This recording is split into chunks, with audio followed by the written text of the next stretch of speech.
بسم اللہ الرحمن الرحیم۔ کتاب العلم حدیث نمبر 114۔ جب نبی صلی اللہ علیہ وسلم کے مرض میں شدت ہو گئی تو آپ صلی اللہ علیہ وسلم نے فرمایا کہ میرے پاس سامان کتابت لاؤ تاکہ تمہارے لیے ایک تحریر لکھ دوں تاکہ بعد میں تم لوگ گمراہ نہ ہو سکو۔ اس پر حضرت عمر رضی اللہ عنہ نے لوگوں سے کہا کہ اس وقت آپ صلی اللہ علیہ وسلم پر تکلیف کا غلبہ ہے اور ہمارے پاس اللہ کی کتاب قرآن موجود ہے جو ہمیں ہدایت کے لیے کافی ہے۔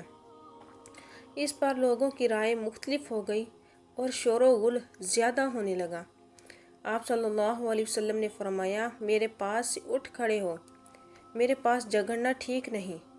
اس پر ابن عباس رضی اللہ عنہما یہ کہتے ہوئے نکل آئے کہ بے شک مصیبت بڑی سخت مصیبت ہے، وہ چیز جو ہمارے اور صلی اللہ علیہ وسلم اور آپ کی تحریر کے درمیان حائل ہو گئی۔